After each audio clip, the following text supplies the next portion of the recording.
안녕하세요. 자, 오늘은 교재 98쪽 나갈 차례죠. 중개사무소의 개설 등록. 여기는 지금 명칭 표시 광고가 들어가 있기 때문에 출제 비중이 약 3개 정도 됩니다. 그래서 등록 기준과 등록 절차, 그리고 명칭과 표시 광고 매회 출제하고 있고요. 결격 사유도 매회 출제합니다. 자, 그러면 그 개설 등록 영업 허가를 받는 건데요. 법제 구조가 실려 있으니까 잠깐 읽어드립니다. 법제 구조. 1항이에요.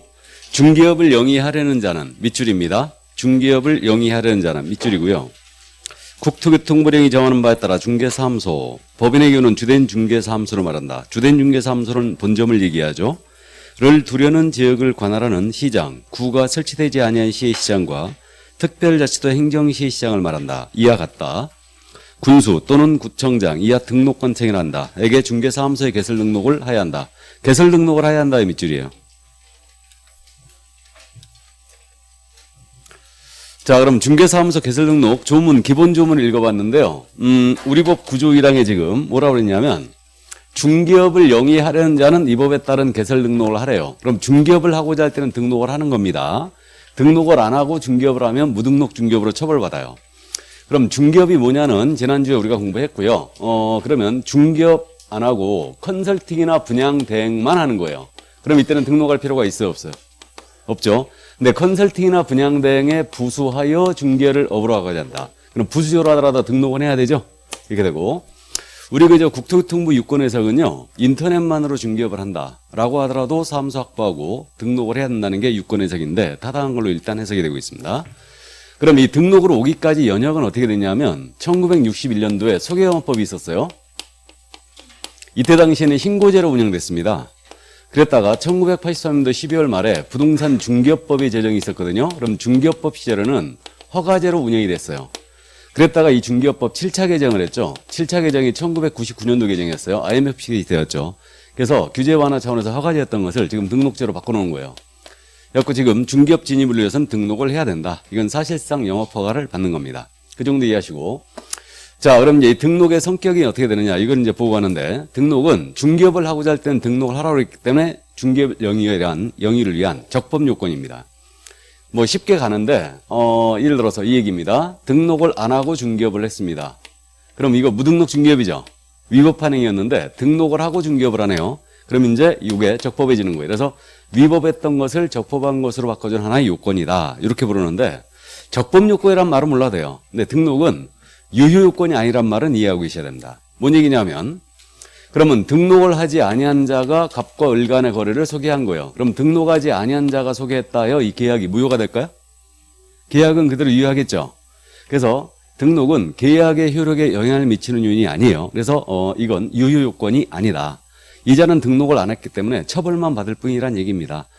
근데 우리가 토지거래가 아직 공부 안 했는데 토지거래 허가구역 내에서 토지거래를 합니다. 허가를 안 받고 했네요. 이 계약 무효가 되죠. 그렇기 때문에 토지거래가는 유효 요건이에요. 근데 등록은 처벌만 받을 뿐 계약에는 전혀 영향이 없다. 이 계약은 그대로 유효합니다.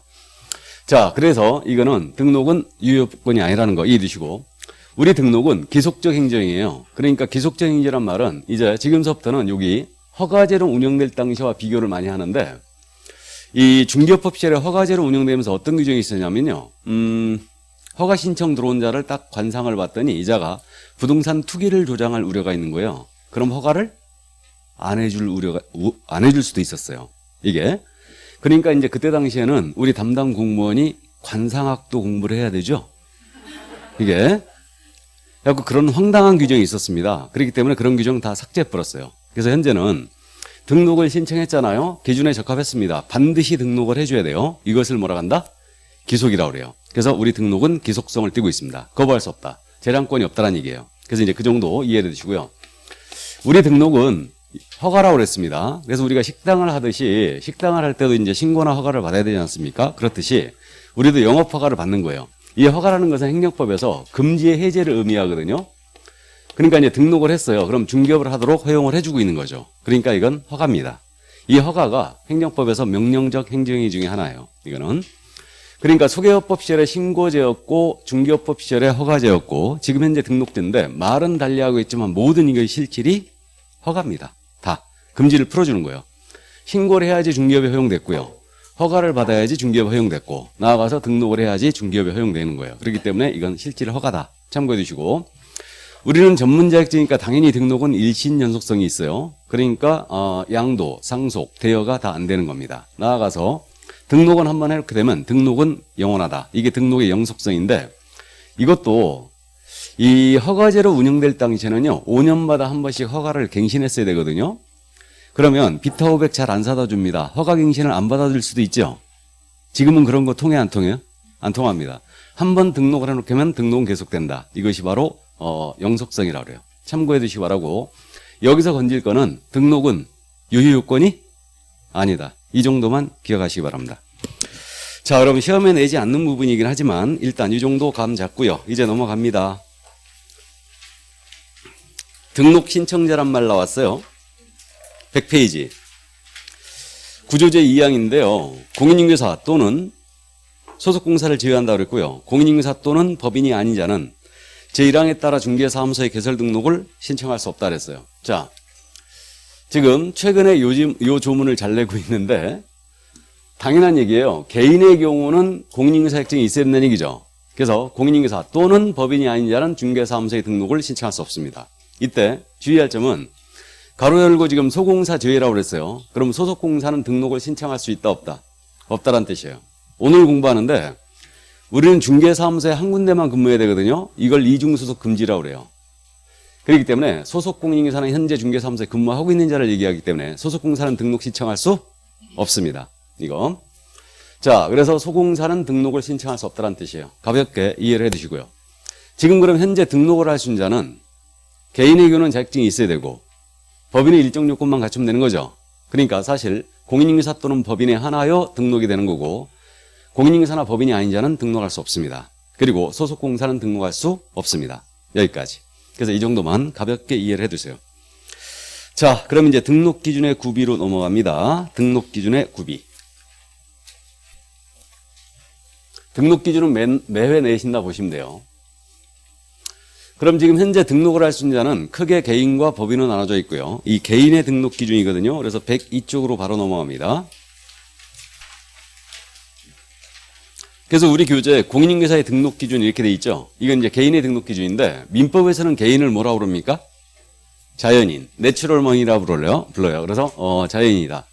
그럼 자연인이 등록을 하기 위해서는 먼저 공인중개사 자격을 취득해야 돼요. 이게 첫 번째, 자격을 취득할 것. 첫 번째고요. 다음, 중개업을 영위할 수 있는 물적 설비 확보해야 됩니다. 이게 중개사무소예요. 중개사무소 확보하셔야 되고 그럼 교육받아야 되거든요. 그래서 우리가 식당을 하면은 위생교육 받듯이 그렇듯이 우리도 교육받고 와야 됩니다. 중개 실무에 나가기 전에 받는 교육이다 해서 실무교육이라고 부르고요. 다음에 결격사유라는 거에 안 돼 있어야 됩니다. 결격사유는 대표주자가 미성년이라든가 전과사실이에요. 이런 게 없어야 됩니다. 자, 그래서 개인의 등록 기준 크게 암기할 필요가 없는데 요 뒤에 숨어있는 내용 정도만 이해하시면 돼요. 먼저 개인의 경우는 반드시 자격증이 있어야 됩니다. 자격증이 없으면 등록을 절대 못하는데 여기서 주의할 점은 변호사입니다. 그럼 변호사 자격증이 있는 자입니다. 공사 자격증은 없어요. 그러면 등록을 할 수 있게 없게요? 없습니다. 그래서 변호사일지라도 공인사 자격증이 없으면 등록을 할 수 없다. 시험에서는 근데 이렇게 내면 너무 쉽잖아요. 그러니까 이렇게 내죠. 시험에서는 변호사는 중개사무소 등록 기준을 적용받지 않는다라고 내는 거예요. 변호사는 중개사무소 등록 기준을 적용받지 않는다. OX. X. 적용받는다라는 얘기죠, 이거. 그래서 변호사도 공사자격증이 있어야 됩니다. 그러니까 이런 식으로 내니까 여러분들이 알아보셔야 돼요. 자, 그러면 요거 자격 취득에서는 요 정도만 주의하시면 되고 다음 중개사무소 확보해야 됩니다. 그럼 중개사무소 다음 주에 자세히 공부하는데 여기서 설치 기준은 다 보고 넘어갑니다, 이제. 그럼 중개사무소 설치 기준은 우리 법에 어떻게 돼 있냐면 건축물 대장에 기재가 된 건물에 확보하래요. 건축물 대장에 기재가 돼 있어야 됩니다. 그리고 소유, 전세, 임대차, 사용대차의 방법으로 사용권을 확보하시래요. 반드시 등록 신청인이 뭐 자기 건물에 하든 그럼 남의 건물 하면 임대차나 사용대차의 방법으로 사용권을 확보해줘야 되고요. 다만 건축물 대장에 기재가 돼 있어야 되지만 건축물 대장 기재가 안 돼 있을지라도 준공이나 사용검사가 된 건물에는 예외적으로 설치할 수 있습니다. 그러니까 준공이 떨어진 건물로 일단 사무소로 쓰기에 적합하다. 그러면 여기는 설치할 수 있어요. 그러면 이때는 건축물 대장 기재가 왜 지연되는가? 그 사유서를 등록 신청할 때 같이 내게 돼 있어요. 이렇게 돼 있는데 그러면 이게 딱 우리 법에 있는 기준이거든요. 그래서 우리는 해석에 의존하여 이걸 따져보는데 건축물 대장 기재가 돼 있으니까 무허가 불법 건축물에 설치할 수 없다는 얘기예요. 이건 당연한 얘기고 그 다음에 컨테이너와 같은 가설 건축물 있죠. 여기는 설치할 수 있다 없다? 없어요. 이거는 그래서 가설 건축물에는 설치할 수 없다는 점 이해를 꼭 해두시고요. 다음 요 규정 봤을 때 면적을 제한하는 규정은 있어요 없어요? 없습니다. 그러니까 적정 면적이면 되는데 우리가 실무적으로 품위를 유지하기 위해서는 전용 면적 기준 했을 때 몇 평 이상은 돼야 되게요? 6평 이상은 돼야 되는 걸로 일단 판단하고 있습니다. 그러니까 전용 면적 기준으로 6평 정도는 돼야지 책상 2개 깔고 테이블 하나 까는 겁니다. 그래서 이 정도 돼야 될 거예요. 우리가 근데 1층에 얻어야 되기 때문에 너무 비싸죠? 그러니까 전용 6평이면은 아마 계약 면적은 한 11평, 12평 될 거예요. 일단은. 자, 그래서 일단은 면적 제한 규정은 존재하지 않는다. 시험에서 묻는 거는 여기까지예요. 가설 건축물 대장에 기재된 건물에 설치할 수 있다 없다? 없다. 다음에 면적 제한 규정은 존재하지 않는다. 지금부터는 참고예요. 자, 다른 개업공사가 사용 중인 건물에 등록 신청할 수 있느냐? 이 문제예요. 그러니까 A가 이미 개설 등록을 하여 사용 중인 건물이에요. 여기다 대고 제가 등록을 들어가는 겁니다. 될까 안 될까요? 된다. 우리 일순환 신문은 이걸 들어봤는데 개업공사는 업무의 효율적 수행을 위하여 사무소의 공동 사용이 됩니다. 그렇기 때문에 다른 개업공사가 이미 사용 중인 건물에도 내가 등록 신청할 수 있어요. 그럼 이때는 서류를 낼 때 이 A의 승낙서가 들어와야 돼요. 다른 경우에 승낙서가 들어와야 됩니다. 공동 사용하기로 합의합니다. 이 승낙서가 들어와야 되고 다만 이자가 업무정지 기간 중이잖아요. 여기는 설치할 수 없습니다. 일단은 이렇게 돼 있고 자 그래서 이 정도 이해를 해두시고요. 이제 건축법에서 우리가 공부했습니다. 우리 중개사무소는 근린생활시설을 설치할 수 있다고 그랬죠. 근생 근린생활시설을 설치할 수 있어요. 그래서 근생은 1종이 있고 2종이 있죠. 1종이 있고 2종이 있는데 이건 면적에 따라 다르죠. 30제곱미터 미만이었다. 그럼 1종 500제곱미터 미만은 2종 이렇게 하는 거죠. 그래서 일단 그렇게 설치할 수 있고 해석상 업무시설군에도 설치할 수 있는 걸로 얘기가 되고 있어요. 실무적으로 여러분들이 개업을 할 때 사무소 임차를 할 때는 반드시 인수창업을 하든 신규 창업을 하든 둘 중에 하나거든요. 그럼 인수창업은 이미 중개사무소로 쓰는 사무소를 내가 인수하는 거죠 지금. 그럼 이때는 문제가 없어요. 근데 신규 창업을 한다. 그러니까 새로운 상가 건물을 분양을 받거나 임차를 해서 여기다 대고 새로이 중개사무소를 여는 거예요. 그럼 이때는 여기 기준에 적합했더라도 등록관청과 미리 꼭 한번 협의를 하셔야 됩니다. 이게 돈 들어갔는데 여기다 못 연다 그래버리면 낭패를 보게 되니까 계약금 날리게 돼요. 그러니까 어쨌든 등록관청하고 신규 창업할 때는 미리 한번 여기다 열어도 상관없겠느냐. 기준에 적합한지 이런 것을 한번 상담을 하고 돈을 넣으시기 바랍니다. 아셨죠? 이게. 자, 그러면 이제 사무소에 대한 내용 여기까지 이해를 해 두고요. 자, 이제 실무 교육을 받으시래요. 그럼 이제 교육에 대한 부분인데 교육도 우리가 다음에 다시 공부합니다. 공부하는데 가볍게 교육직 구합니다. 이 실무 교육에 대한 내용은 중개 실무에 나가기 전에 받는 교육이다 해서 이걸 실무 교육이라고 불러요. 전에는 이걸 사전 교육이라고 불렀어요. 그럼 현재 실무교육 실시권자는 시도의사에게 권한이 있어요. 이자가 권한이 있고요. 이자가 지금 현재 위탁 시행을 하고 있는데 협회에서 위탁 시행을 하고 있죠. 그럼 시도의사가 실시하는 실무교육을 언제까지 받느냐? 등록 신청 전 1년입니다. 등록 신청 전 1년 내 실시하는 실무교육을 이수를 해줘야 되고요. 그럼 내가 지금 당장 개업할 게 아니라면 실무교육 받을 필요가 없다는 얘기죠. 그래서 현재 작년 12월 2일 날 30일에 합격자 발표가 나면서 작년 12월 달, 1월 달, 2월 달 아주 실무교육이 한창 진행이 됐고 코로나 때문에 온라인 교육을 다 했다고 그래요. 온라인 교육. 집에서 하는 거죠, 다. 집에서 이제 교육을 받은 거예요. 자, 그래서 등록 신청 전 1년 내 실시하는 실무교육을 받을 거다. 이렇게 되고. 근데 중개업을 영위하시다가 폐업 신고해 버립니다. 폐업 신고 1년 내 재등록을 하는 거예요. 이때는 실무교육을 면제합니다. 왜냐하면 실무교육의 내용이 법률 지식을 기르고 중개 및 경영 실무라든가 또는 직업 윤리를 내용을 하고 있어요. 그러니까 이렇게 단기간 내 재등록 시에는 교육 내용이 이러기 때문에 면제를 하는 겁니다. 그리고 현재 실무교육 시간은 28시간 이상 32시간 이하로 돼 있거든요. 그래서 28시간 요걸 하고 있는데 지금 7시간씩 4일을 교육하고 있어요. 4일. 교육비는 13만 원입니다. 일단은. 그래서 이 정도 참고해 주시고요. 후일 자세히 이제 공부할 겁니다. 자, 그럼 이제 교육을 받았어요. 그러면 실무교육 수료증을 주죠. 그럼 이제 등록할 때 그걸 제출해야 됩니다. 그리고 결격사유에 해당하지 않아야 되는데 이건 오늘 마지막 시간에 자세히 공부하니까 그때 들여다보기로 합니다. 그럼 개인의 등록 기준 크게 어려운 내용이 없죠. 문제는 법인이에요. 문제는 법인입니다. 자, 그럼 이제 법인의 등록 기준인데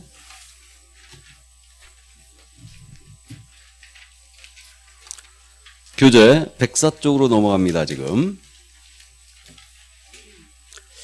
이 법인의 등록 기준에 대해서는 출제를 아주 잘하고 있는 부분이고 등록 기준을 묻는다면 이 부분을 꼭 이해해 두셔야 합니다. 그러니까 법인은 이제 등록을 하기 위해서는요. 개인과 큰 틀에서는 똑같아요. 똑같은데 요 개인의 자격 취득에 해당하는 부분이 바로 이 부분으로 보이거든요. 그러니까 법인이기 때문에 기본적으로 갖춰야 될 요건이 있어요. 법인이기 때문에. 자, 그래서 우리 법인으로 등록을 들어간다. 그럼 법인은 법정 업무라는 게 있어요. 우리 법 제14조가 정한 업무죠. 그래서 법정 업무만을 영위할 목적으로 일단 설립이 돼야 됩니다. 그래서 이 법정 업무 다음 주에 공부하는데 법인이 할 수 있는 업무입니다. 우리 법 14조가 정한 업무만 영위할 목적으로 설립이 돼야 되고 법인은 자본금이라는 게 있습니다. 이 자본금은 무조건 5천만 원 이상이 돼요. 그리고 조직은 상법상 회사의 형태를 갖추거나 협동조합 기본법이 있는데 이 법에 따른 협동조합 형태를 갖추시면 돼요. 단 사회적 협동조합은 등록할 수 없습니다. 사회적 협동조합은. 그리고 임원에 대한 요건으로서 임원, 대표자는 공인중개사야 되고요. 이 대표자를 제외를 하는 거죠. 제외를 하고 이 법인의 임원 또는 사원인자의 3분의 1 이상은 공인중개사야 됩니다. 여기까지가 법인이 갖춰야 될 기본 요건이 바로 이거예요. 이겁니다. 그럼 우리는 이 뒤에 숨어있는 내용들을 이해를 좀 해야 되는데 법정 업무. 법인이 할 수 있는 업무라는 게 딱 정해져 있는데 요거는 교재 106쪽에 지금 나열되어 있죠. 법정 업무만 영위할 목적으로 설립이 된 법인일 것. 자, 찾았어요? 그래서 이제 우리 법 14조 다음 주에 이제 공부하는데 오늘은 나열만 하고 넘어갑니다. 우리 법인이 할 수 있는 업무가 토탈 7가지만 허용되어 있어요. 법인은. 그래서 필수 목적 사업으로 중기업은 반드시 목적 사업에 들어가 있어야 돼요. 그리고 이 6가지 업무를 더 할 수 있거든요. 이것을 소위 법인의 겸업이다 이렇게 불러요. 이 6가지 업무를. 근데 이 법인이 이 6가지 업무를 꼭 해야 되는 건 아니에요. 할 수도 있고 안 할 수도 있다. 이건 임의 사업이에요. 일단은. 그러면 보면 주택이나 상가에 대한 임대차 관리 등 부동산 관리 대행할 수 있어요.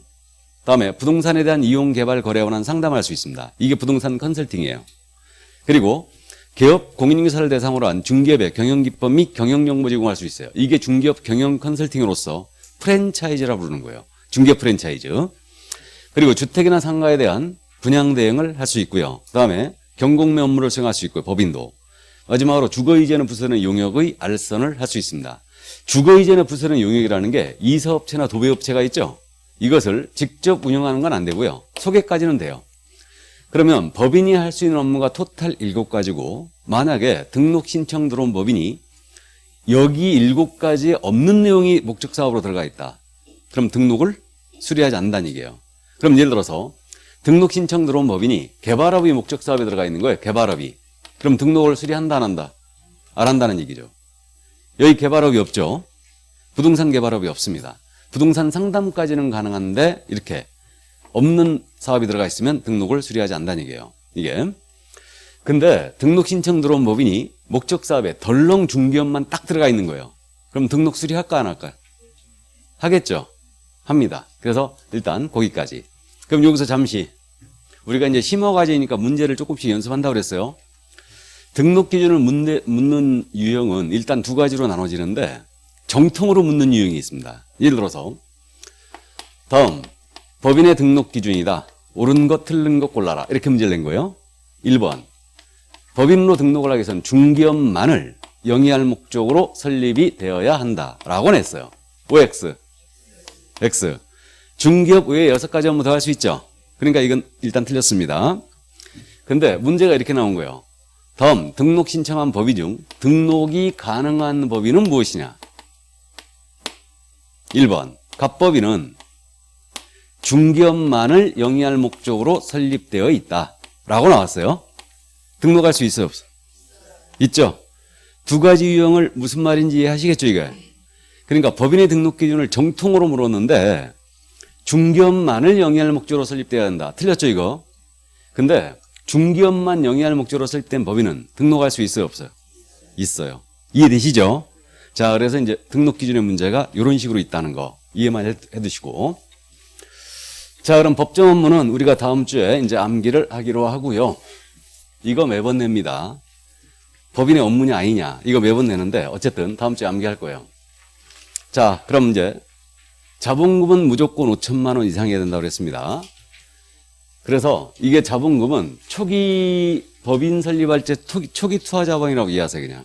그래서 법인 등기부에 나타난 납입 자본금이 있거든요. 이게 무조건 5천만 원 이상이 됩니다. 중개법인은 자본금이니까 무조건 5천만 원 이상이 납입이 돼 있어야 됩니다. 이게. 자, 그 다음에 이제 조직은 상법상 회사이거나 협동조합이어야 됩니다. 조직은. 자, 그러면 상법상 회사라는 거. 우리 교재 다시 대고 쪽으로 돌아왔죠? 상법상 회사의 종류가 정리가 아주 잘 되어 있습니다. 그러면 우리 상법을 봤더니 상법상 회사의 종류가 5가지가 있네요. 잘 아시는 주식회사. 다음에 유한회사가 있어요. 유한회사는 유한책임사원들로 구성된 회사예요. 여기 유한책임회사 있죠. 이것도 유한책임사원들로 구성된 회사예요. 이 회사도. 그럼 여기 법에서 지금 사원이라는 표현이 있지 않습니까? 이 표현은 회사의 직원을 얘기하는 게 절대 아니에요. 이 회사의 투자자를 얘기한다. 투자자. 그러니까 투자자인 자가 유한 책임을 진다는 얘기는 자신이 투자한 금액을 한도로 회사 채무에 대한 책임을 지는 거예요. 개인 재산 가지고 회사 채무를 책임지지 않습니다. 이게 바로 유한 책임이에요. 그래서 이들로 구성된 회사가 바로 유한회사, 유한책임회사인데 주식회사 주주도 유한책임사원이 맞아요. 투자한 금액을 한도로 얘도 책임을 지는지 아니까. 그래서 이제 그 정도 참고하시고 여기 한 명 회사는 거꾸로 유한회사와 정반대 회사죠. 무한책임사원들로 구성된 회사예요. 무한책임사원. 그럼 역시 이 사원은 투자자인지를 얘기하고 이 무한책임을 진다는 얘기는 투자한 금액뿐만 아니고 개인 재산 가지고도 회사 채무에 대한 끝까지 책임을 지는 거죠. 이게 바로 무한책임이에요. 이들로 구성된 회사가 한 명 회사입니다. 그럼 합자회사는 뭐냐면 합작이 된 회사예요. 그래서 무한책임사원과 유한책임사원이 서로 합작된 회사다. 그렇기 때문에 이걸 합자회사라고 부르는 거예요. 그러니까 상법상 회사 종류 5가지가 이거고 회사 제도에 대한 깊이 있는 이해는 필요가 없습니다. 주의할 점은 뭐냐면 중개법인을 상법상 회사로 하는 경우에는 반드시 주식회사 이해해야 한다. OX, X. 꼭 주식회사로 갈 필요는 없죠. 유한책임회사로 갈 수도 있고 합자회사로 갈 수도 있어요. 그러니까 그것만 주의하면 돼요. 회사 제도에 대한 깊이 있는 이해는 필요가 없다. 일단. 그래서 이제 이 정도 이해를 해두시고 다음 협동조합 기본법에 따른 협동조합도 가능하다고 그랬습니다. 그래서 이제 중개협동조합 탄생을 예고한 거예요. 중개협동조합을. 그래서 저쪽 북유럽적인 협동조합이 상당히 활성화되어 있기 때문에 중개협동조합이 있다고 그래요. 있다고 그러는데 이 협동조합은 협동조합 기본법에 따른 협동조합을 얘기합니다. 우리가 주변에서 농업협동조합, 축산협동조합, 수산협동조합들을 보고 있죠, 지금. 그런 협동조합들이 아니에요. 그게 아니고 이거는 협동조합 기본법에 따른 협동조합인데 협동조합 기본법에 따르면 조합원 5명 확보해가지고요. 시도회사한테 신고하고 설립 등기함으로써 조합이 성립이 됩니다. 그래서 우리 아직 실무적으로 익숙하지는 않지만 협동조합 형태로 중개법인을 설립할 수 있다는 얘기예요. 자, 그래서 이제 상법상 회사이거나 협동조합의 형태로 법인을 가면 된다. 일단 이렇게 되는데 단 협동조합 중에 사회협동조합은 제외예요. 이걸 주의해야 되는데 그럼 사회협동조합이 뭐냐면 사회협동조합은 일단 개념적으로는요. 지역 주민들의 복리 증진을 위한 협동조합 또는 취약계층이에요. 취약계층에 대한 일자리 마련을 위한 협동조합을 얘기합니다. 이거는 그래서 굳이 예를 들면은 이 마을이 복숭아 주산지예요. 그럼 우리가 TV에서 봤죠? 이 마을이 복숭아 주산지인데 마을 주민들이 공동으로 복숭아를 생산하고 공동으로 브랜드를 쓰고 공동으로 판매를 합니다. 이게 일종의 사회적 협동조합이에요. 이게. 그래서 영농조합이라고 들어봤나요? 이런 게 일종의 사회적 협동조합으로 볼 수 있죠. 그래서 이런 거나 우리 도시 쪽에서는 의료협동조합이 지금 탄생하고 있죠. 의료협동조합. 의사들이 모여가지고 협동조합으로 가는 거예요.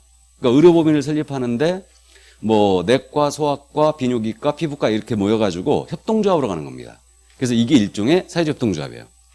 그래서 이 사회적 협동조합은 기본적으로 비영리법인이에요.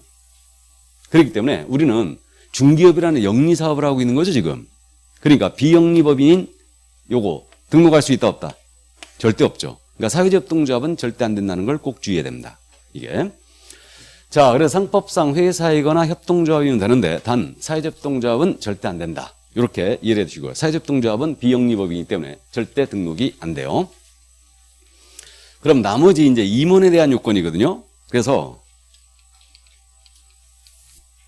임원에 대한 요건은 대표자는 반드시 공인인증서야 됩니다.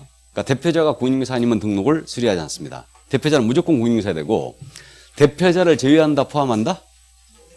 제외라고 그랬어요. 이걸 작년에 포함으로 물어봤죠. 일단 그래서 우리는 이런 거 조심해야 됩니다. 대표자를 제외를 하고 그 법인의 임원 또는 사원인자의 3분의 1 이상은 공인인증서야 돼요. 자, 그래서 임원 사원의 3분의 1 이상이 공인인증서야 된다. 그럼 요거 이제 봐야 되죠. 다시 또. 그러면 요 상법상 회사 있지 않습니까? 협동조합이 있고 지금 상법상 회사의 임원은 누구냐 하면요. 여기 주식회사와 유한회사 있죠. 이들은 임원이 이사감사예요. 이사감사가 임원입니다. 그다음에 유한책임회사는 임원이 누구냐면 업무집행자예요.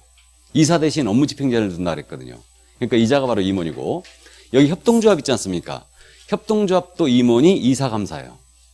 그러니까 우리 법에서 얘기하는 임원이라는 자는 이사감사 또는 업무집행자를 말하고 사원이란 표현, 우리 법에도 지금 사원이란 표현이 등장했어요. 그 사원은 합자나 한명회사의 무한책임사원을 얘기합니다. 왜 그러냐면 우리 상법의 규정을 보면 무한책임사원은 회사 업무집행의 권리와 의무가 있다 그랬어요. 그러니까 회사 업무집행 권한이 무한책임사원에게 있거든요. 유한책임사원은 업무집행 권한이 없어요. 합자나 한명회사에서. 그래서 이들은 이사들처럼 모두 등기부에 등기가 되고요. 이게 그렇기 때문에 이들이 바로 업무집행 권한이 있다. 그러니까 우리 법이 얘기하는 이 사원이라는 표현은 합자나 한명회사의 무한책임 사원들만 얘기하는 겁니다. 이해하셨죠? 일단 그러면 여기서 볼까요? 이 얘기입니다. 유한책임회사로 중개법인 설립하잖아요. 유한책임회사로 그럼 대표자 빼고 요 업무집행자의 3분의 1 이상은 공인인증서야 한다는 뜻이에요.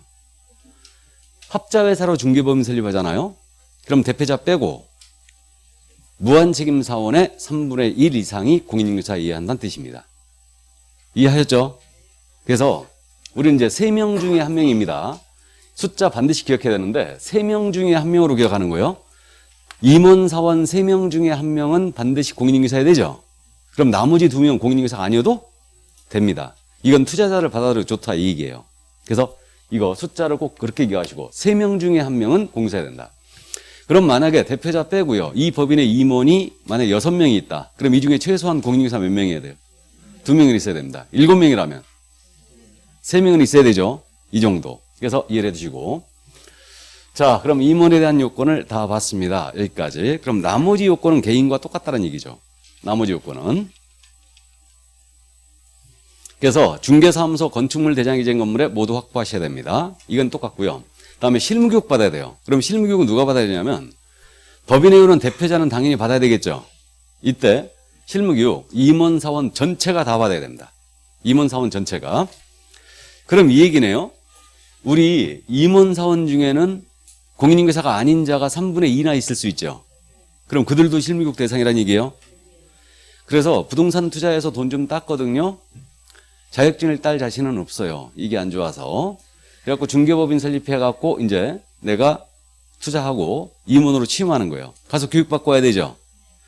교육 며칠 받아야 된다고요? 4일. 하루에 몇 시간? 7시간. 이런 환장할 일이 없는 거죠, 이거. 아무것도 모르는데 하루에 7시간씩 가서 교육받는다? 끈기도 있어야 됩니다. 그래서 어쨌든 자격증이 없는 임원사원도 모두 실무교육 대상이다. 전부 다 받아야 돼요. 그리고 마지막으로 결격에 해당하지 않아야 되는데 임원사원 전체가 결격에 해당이 안 돼 있어야 돼요. 단 한 명이라도 만약에 임원 중에 결격사유에 해당하는 자가 있다. 그럼 등록을 수리하지 않습니다. 여기까지. 그래서 이게 바로 법인의 등록 기준이었고 이거를 충분히 숙지하시고 시험에서는요. 쉽게 맞춰버립니다. 이거. 등록 기준이 절대 안 틀려요. 실수만 안 하고 오면 돼요.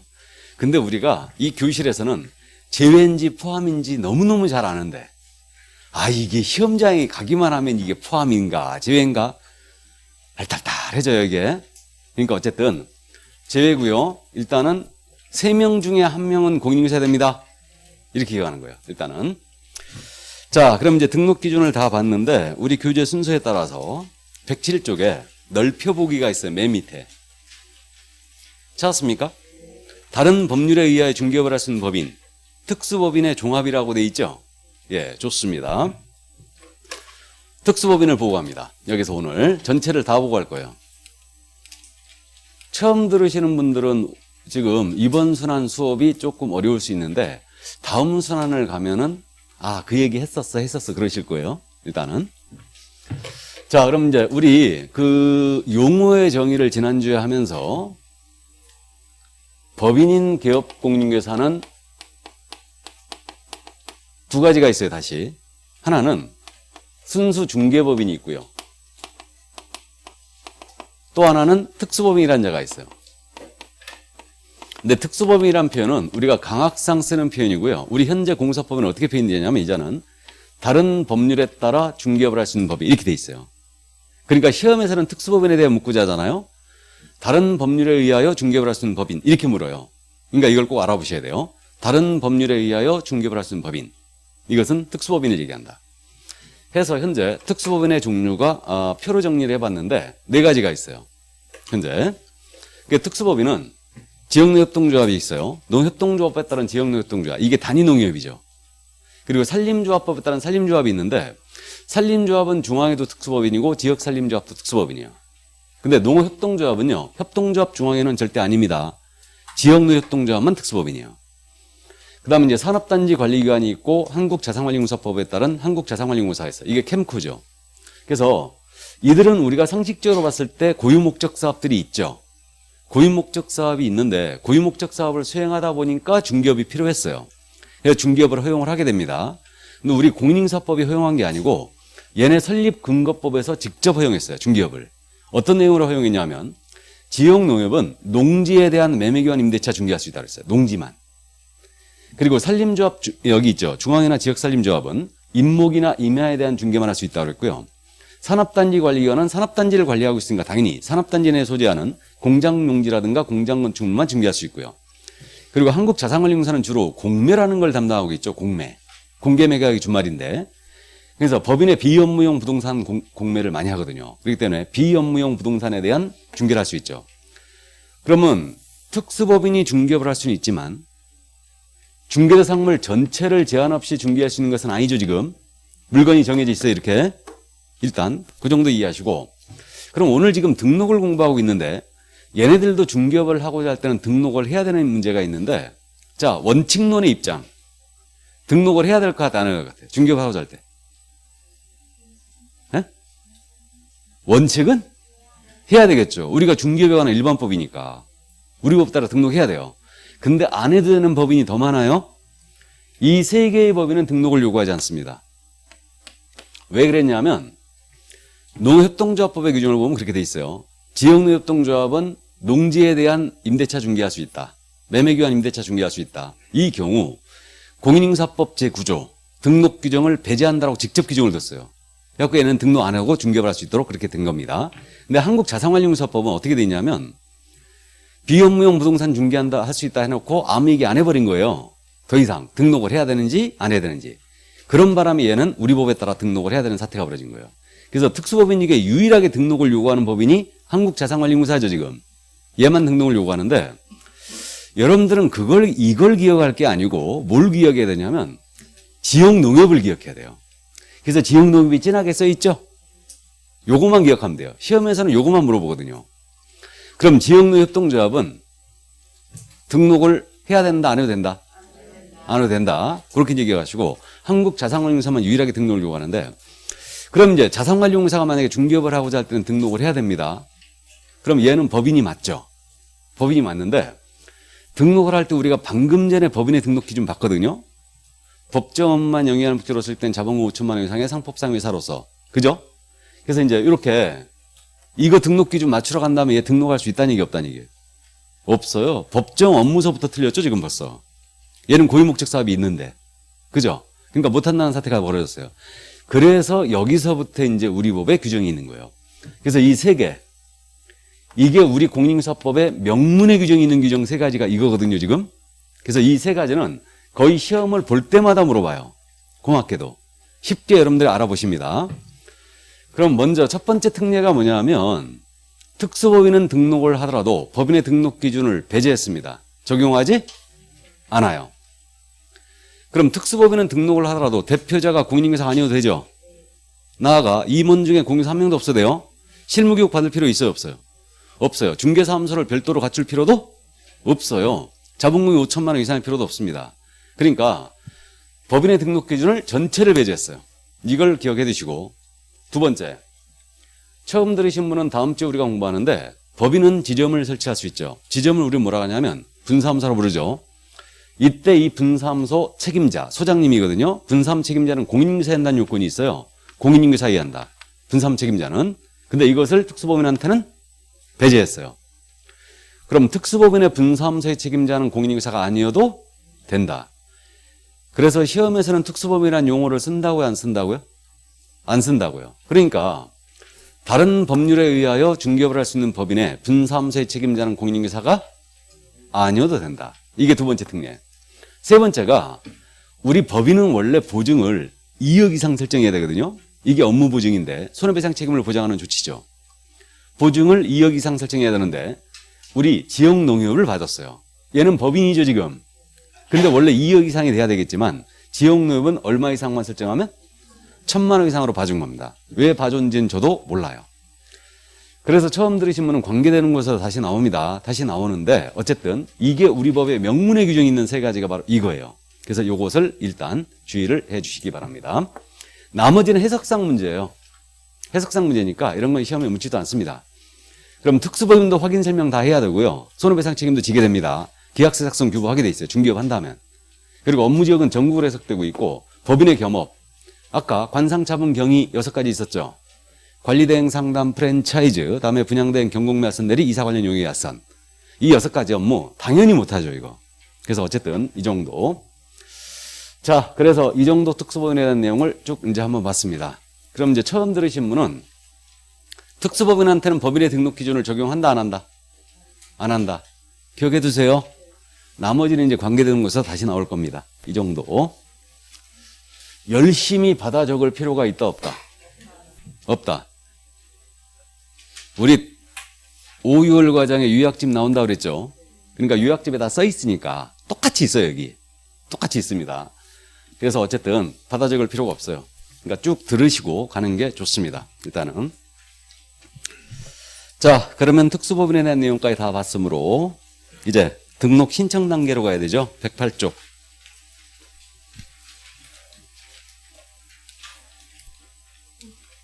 자, 그럼 이제 등록 관청이 나왔습니다. 그럼 우리가 아까 구조이랑 조문에서 읽어봤는데 등록 기준을 그럼 이제 확보했어요. 그럼 등록을 신청하는 겁니다. 어디다 해야 되냐면 중개사무소 소재지 관할 시장군수구청장이다. 그러면 신청을 하는 공인중개사의 주소지 소재지 관할 시군구청장이 아니네요. 그래서 우리는 처음부터 끝까지 신청인의 주소지는 단 한 번도 안 나옵니다. 그래서 신청인의 주소지가 떴다. 이건 무조건 틀렸어요. 그래서 중개사무소가 있는 곳을 관할하는 시장군수구청장이에요. 중개사무소 소재지를 관할하는 시군구청장이다. 이 자를 뭐라고 부를 거냐면 이 자를 등록관청이라고 부를 거예요. 이 자가 바로 등록관청이에요. 그럼 등록관청 연습해봐야죠. 인천광역시 서구에 중개사무소를 뒀습니다. 그럼 등록관청 어디예요? 서구청장. 경기도 김포시에 사무소를 뒀습니다. 그럼 등록관청 어디예요? 김포시장. 문제 없죠? 자, 그런데 우리 고양시 일산 동구에 중개사무소를 뒀습니다. 그럼 이제 문제가 생겼죠? 고양시장이냐 일산 동구청장이냐 이 문제인데 우리는 구청장이 있으면 무조건 구청장이 등록관청입니다. 그래서 일산 동구청장이 등록관청이에요. 이렇게 됩니다. 이게. 그래서 고양시처럼 말이에요. 특별시나 광역시가 아닌데 구를 둔 시들이 우리 경기도에 6개가 있어요. 6개. 이거. 여기 고양시를 비롯해서 성남시가 있죠. 그 옆에 수원시가 있고 그 옆에 용인시가 있고 그 다음에 안양시가 있고요. 그 옆에 안산시가 있죠. 이렇게. 그래서 6개 이제 경기도에는 특별시나 광역시가 아닌데 구가 설치되어 있고요. 이 시들이. 그리고 충청도 쪽에는 2개가 있어요. 청주시와 천안시가 구가 있습니다. 전라도 쪽에는 유일하게 전주시가 구가 있어요. 그리고 그 경상도 쪽에는 포항시하고 창원시가 구가 있죠.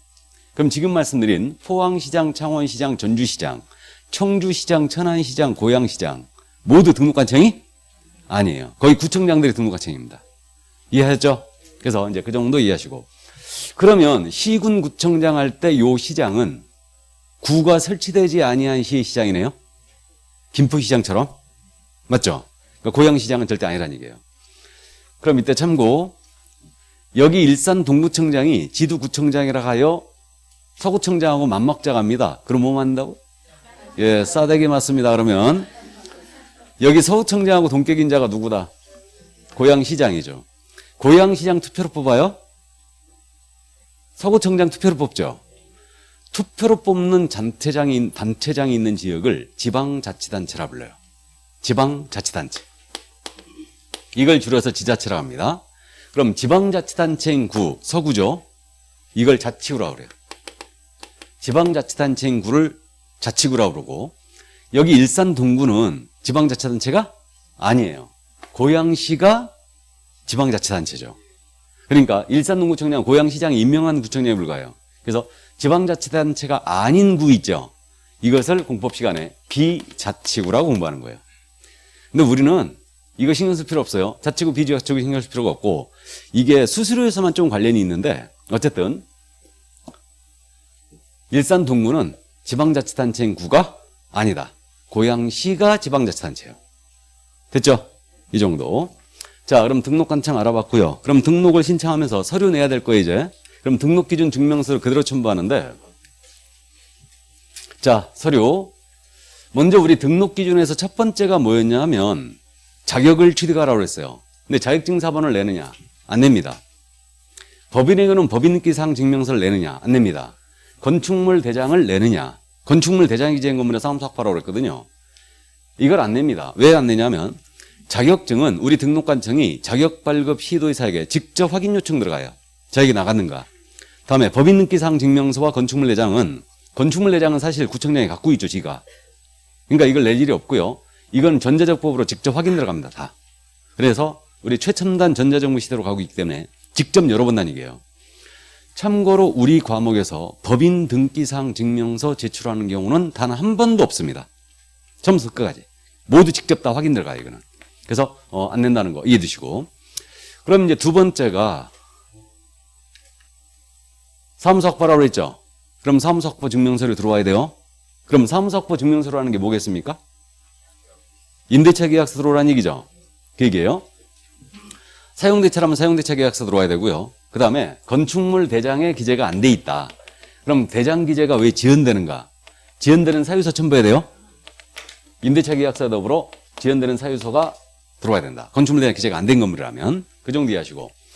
다음 세 번째가 실무교육 받으라고 그랬죠. 그럼 실무교육 수료증 사본을 내는 겁니다. 그래서 실무교육 수료증 사본을 내는데 단 실무교육을 위탁받은 기관에서 전자적 방법으로 확인 가능하도록 조치를 해놨어요. 그럼 이때는 실무교육 수료증 사본을 내지 않습니다. 이때는 내지 않아요. 근데 원칙적으로 실무교육 수료증 사본 내게 돼 있어요. 이게. 그리고 이제 마지막 요건이 결격사유에 해당하지 않아야 된다고 그랬죠. 그러면 내국인의 경우는 결격사유에 해당하지 아니함을 증명할 서를 제출하지 않아요. 내국인은. 우리나라 사람은 왜 그러냐면요. 결격이라는 게 전과사실이라는가 미성년이라고 그랬어요. 그러니까 우리가 등록 신청 들어가잖아요. 그럼 지금은 이제 본적지라고 안 하고 가족관계 등록지라고 부르는데 가족관계 등록을 관장하는 시구 읍면장이에요. 시구 읍면장한테 신원조회 들어가요. 신원조회. 그래서 이거는 내지 않습니다. 이게 지금 본적지 다 알고 계시죠? 가족관계 등록지. 자, 그래서 이렇게 내국인은 직접 다 확인 들어가기 때문에 이걸 내지 않는다. 근데 이거 신원조회가 안 되는 자는 내야 돼요. 그 자가 누구? 외국인이에요. 그러면 외국인이 등록 신청할 수 있다는 얘기죠. 외국인도 자격증 딸 수 있죠. 그럼 외국인은 본인이 직접 결격에 해당하지 아니함을 증명서를 내야 됩니다. 외국인은. 그럼 외국인은 어떤 서류를 내줘야 되냐면, 예를 들어서 이제 필리핀 사람이 등록을 신청했다. 그럼 필리핀 정부가 발행하는 확인서 내야 됩니다. 요거는 정부가 발행했으니까 믿어도 되겠죠. 그럼 요걸 못 낸다. 요걸 못 내면 공증받은 진술서 내면 돼요. 그러니까 필리핀 사람이 우리나라 공증인 앞에서 진술을 합니다. 나는 대한민국 공사법에 결격에 해당하지 않는다. 진술을 해요. 그리고 그걸 공증을 받아요. 공증을 받는데 이제 근데 거짓말했을 수 있죠. 그러니까 이 공증받은 진술서를 필리핀에 있는 우리나라 영사관 가서 확인도장 찍어와야 돼요. 그러면 우리나라 영사가 확인해 주면서 필리핀 정부에 이자의 전과 사실을 조회하겠죠. 그래서 공증받은 진술서로서 대한민국 영사가 확인한 서류, 이 서류를 내거나 아니면 아포스티 확인서라는 게 있어요.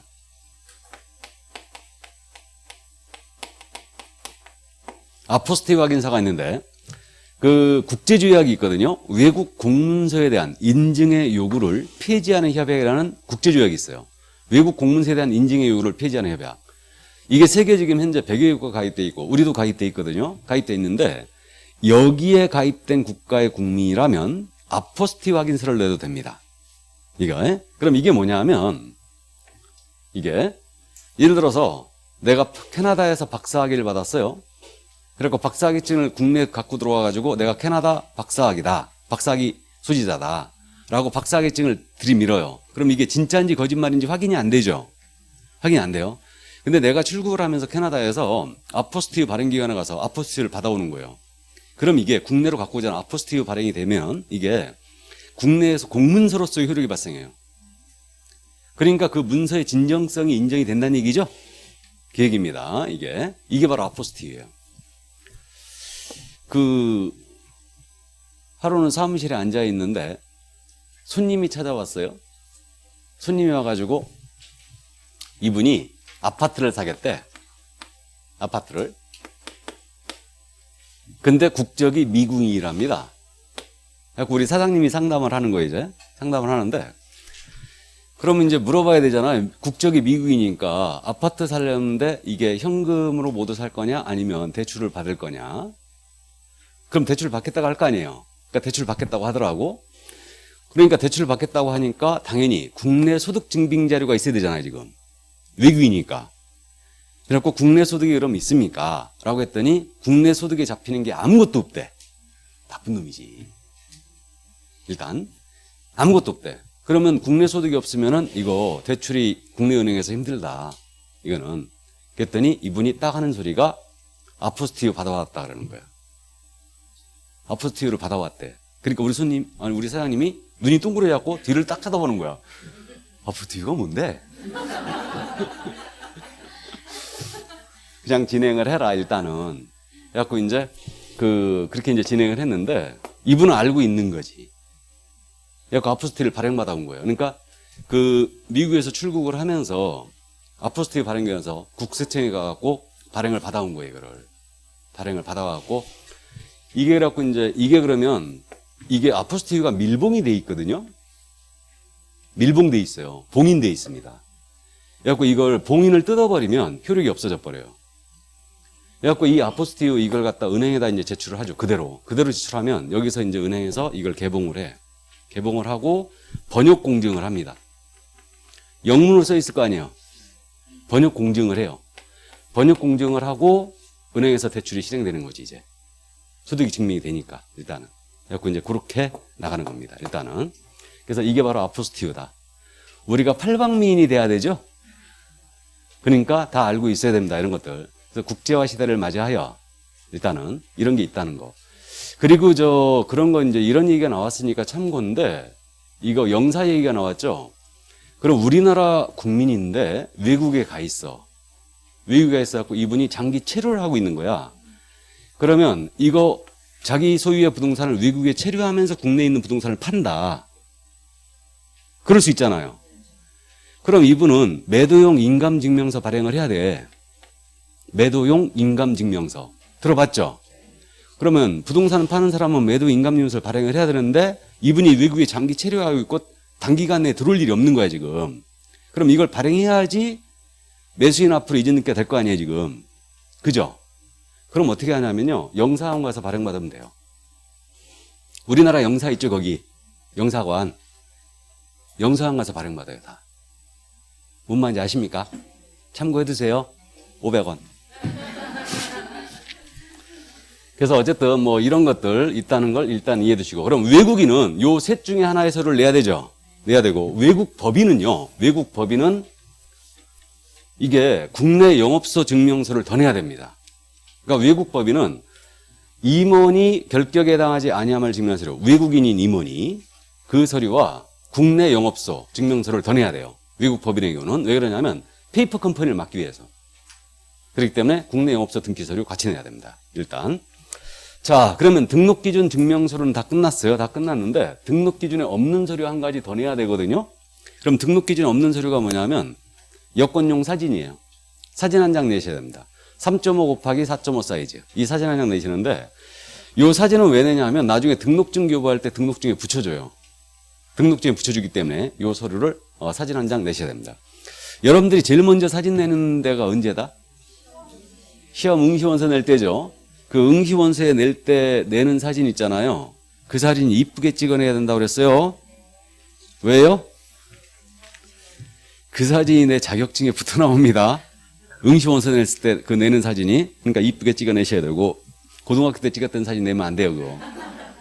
그러니까 이제 그거 내셔야 되고, 그 실무교육 받으러 갈 때도 사진 한 장 내려갈 거예요. 실무교육. 그때도 이제 한 장 내려갈 거고, 그 다음에 이제 등록할 때도 내야 되지 않습니까? 그러니까 사진은 미리 찍어 두시는 게 좋죠? 주름살 깊어지기 전에. 예.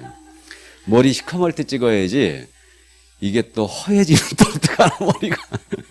그러니까 사진은 미리 찍어 두는 게 좋습니다. 자, 그럼 등록 신청 서류 여기까지였고요. 그럼 등록을 신청할 때 수수료 냅니다. 등록 신청 수수료가 있는데 이게 지방자치단체 조례가 정하는 수수료라고 했거든요. 등록 신청 수수료는 지금 현재 우리 인천은 얼마냐면 27,000원이에요. 등록 신청 수수료가 현재. 그래서 27,000원이고요.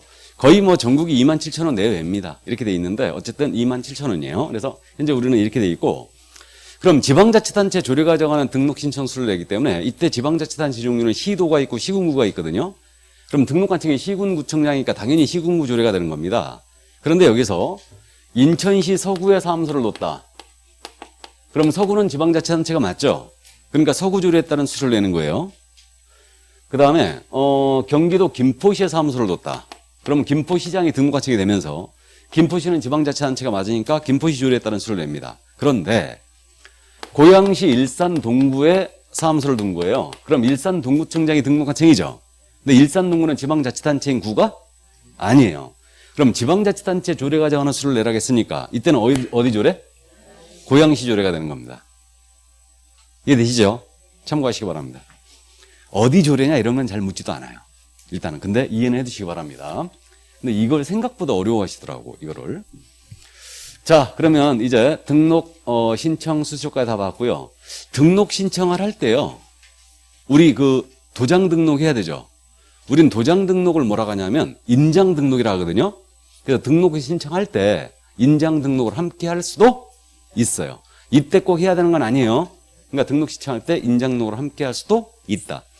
인장 등록은 업무를 개시하기 전까지만 해주면 됩니다. 일단.